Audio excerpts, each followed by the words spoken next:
Hi. Good news, bad news to start us off today. Let's see, good news. It's a good way to think of starting off our day with some good news. I didn't have to make dinner last night. Kennedy and Megan made dinner for Mr. Stafford and me, so that was a nice treat. And then we played Yahtzee, my favorite game afterwards, which nobody ever wants to play, so that was a bonus. Bad news, I was feeling grumpy yesterday.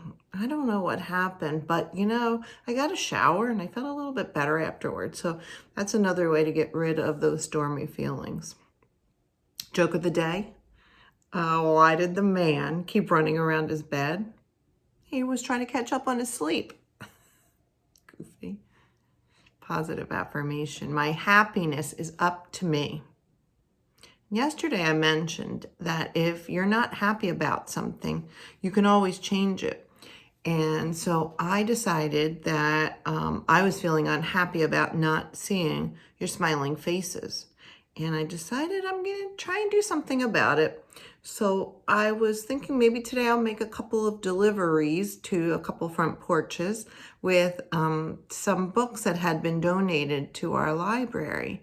And maybe some of you will get a visit today and be able to keep a book forever. I know a lot of you still have your library books, so we're making a plan on how we can get those back into the library by the end of the year. So listen for some updates on that. Birthday shout outs, Macy and Kevin in Miss Timmons' class. Happy birthday to both of you in the same class on the same day. And also Brittany, you have a birthday today in Mrs. Wagner's second grade. So happy birthday to the three of you.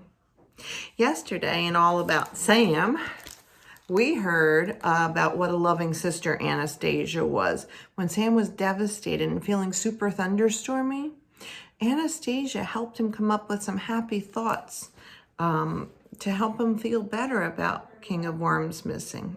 I think it made a big difference.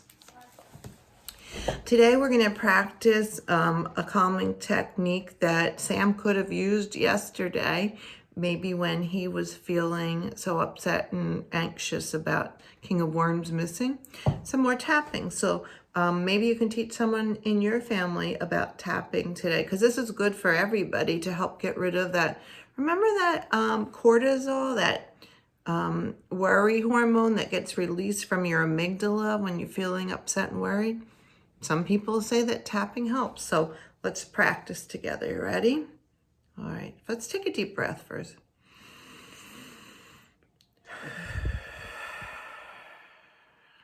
Starting on the top of our head.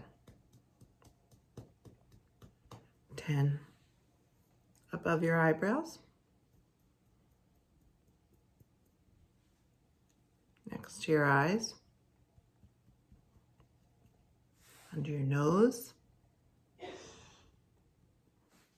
Chin. Collarbones. And then pinky side of your hand.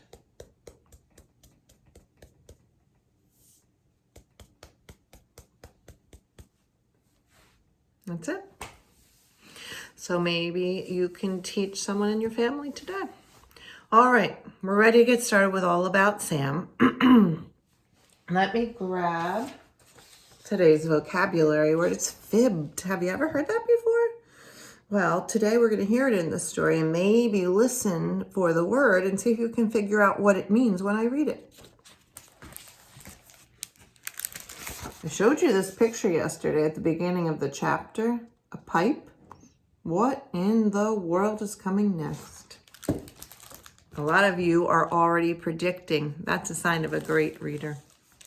Well, it's Monday, Sam, Mrs. Krupnik said at breakfast. Show and tell day at school.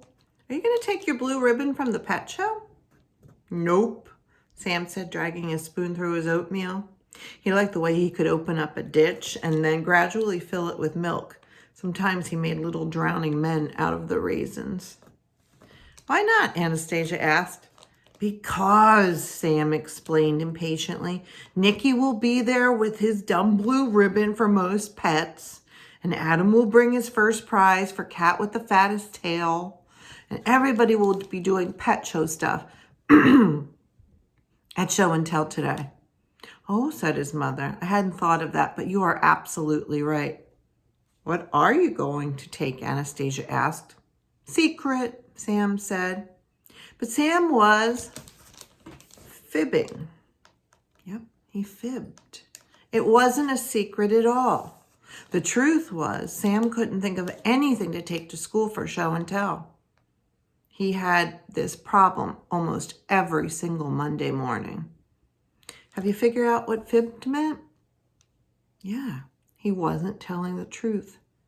If you're fibbing, it means you're telling a little lie. Now, Sam was good at a lot of stuff. He could count higher and recognize more words than any other kid at his school. And he was good at somersaults and coloring and building very tall castles out of blocks and bashing the castles to the ground afterwards. But he just wasn't good at show and tell. Other kids were. A new girl named Rosie had brought one Monday her new baby brother to show and tell. Of course, her mother had to come along, but Rosie got to hold the baby all by herself in front of the other kids. She got to tell the baby's name, Henry, and when Henry cried, she let all the other kids look in his mouth so they could see that he had no teeth. A kid named Kevin had brought back some things from his trip to Disney World and took up almost the whole show and tell time, wearing his Donald Duck hat and telling about the rides and stuff. Kevin had official pilot wings that he had gotten on the airplane, and he had them pinned on his sweater. And he wouldn't let the other kids wear them, not even for 1 minute. Every Monday, Sam worried about what the other kids were going to bring to show and tell. Nothing that he had ever brought seemed to be very good. So today, after he finished his oatmeal, he went back to his bedroom to look around. There was nothing there but the same old stuff. Same old toys, same old books, same old clothes. He didn't even have his pet worm anymore. He and Anastasia decided that King of Worms probably liked living outdoors, underground, better than living in a box in Sam's closet. I think that's a good decision. Sam wandered down the hall and into his parents' bedroom. Maybe they had something that would be interesting at show and tell. Sam, his mother called from downstairs, do you have your jacket on? Your carpool will be here in a few minutes. Yes, Sam called back, I'm coming. He looked around. His father's pajamas were on the floor. Sam imagined himself standing in front of a circle of children at school holding up big striped pajama pants. These are my daddy's, he imagined himself saying. No, that was no good. Probably everybody's daddy had big striped pajamas. He looked around some more. On the table beside the bed was something that belonged to his father. He picked it up.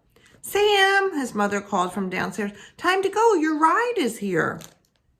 Sam put his show and tell surprise into the pocket of his jacket. He headed down the stairs, and when he turned back, he grabbed something else that was on the table, put that into his other pocket. He ran downstairs and kissed his mother goodbye and headed off to the waiting van. What would you bring for show and tell? How would you describe it? Well, tomorrow, boys and girls, if you think Sam has had some crazy decisions in the past, you will be stunned by what happens at show and tell tomorrow. See you then.